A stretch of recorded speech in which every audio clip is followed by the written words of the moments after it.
Good morning. I'm going to take today to continue to discuss the 4 steps to finding a great therapist and getting great therapy. So if you missed the first couple pieces, step number 1 is licensing, modality, and trusting your gut.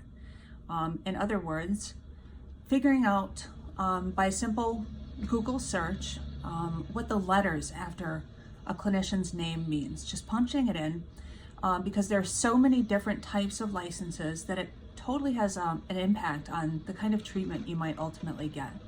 So doing a quick search of somebody's licensing and then asking for a brief conversation with a potential therapist about what modalities they prefer to work within.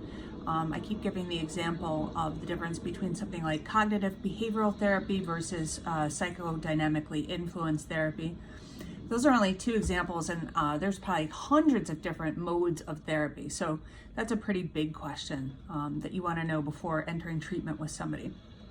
And then the third thing I've been discussing in terms of just finding the right person is, despite how anybody looks on paper or how great somebody tells you they are, how great the recommends are, whatever, you have to trust your gut.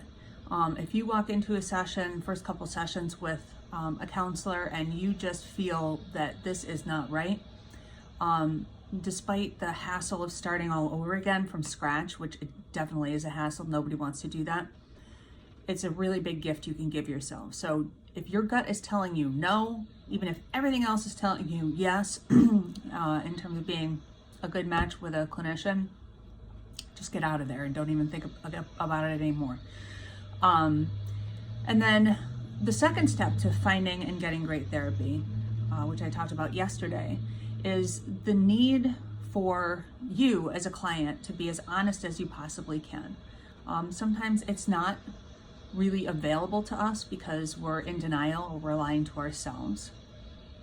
But in all other regards, if you can be as completely vulnerable and open with your therapist as you can, it will always work in your favor.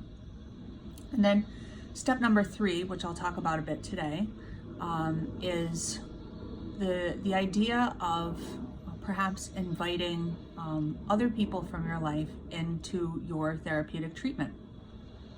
That can be a really scary thing to do, and it's not always appropriate.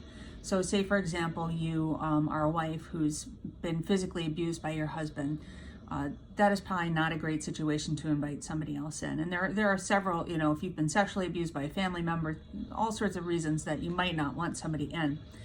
But there's all sorts of reasons to invite somebody in as well. And from a clinical perspective, the number one reason, in my opinion, is that it helps the clinician really get to know you in a different way, in a deeper way, more dynamic way than she could otherwise.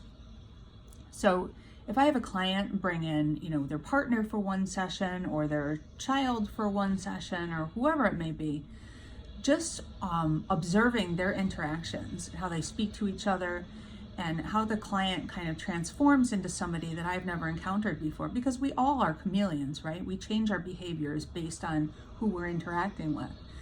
Being able to witness and observe those new types of behaviors provides me a wealth of information from which to draw on throughout the course of treatment.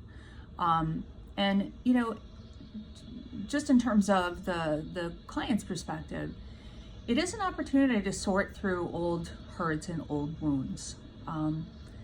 And one session with another person from your life who's not scary, you have to feel safe before you do this. You have to feel safe with the clinician. You have to discuss beforehand with the clinician what the goals of the session are, what the boundaries of the session are. All that has to be in place. But if you as the client do feel safe with the person you're inviting in and with the therapist and your relationship with the therapist, then the abundance of information that it can yield on all sides really cannot be overstated. So it's something to consider. Again, I mentioned this yesterday. If you want to read about these 4 steps, because sometimes I can be a little confusing when I talk, the article is posted on the Psychefinder blog.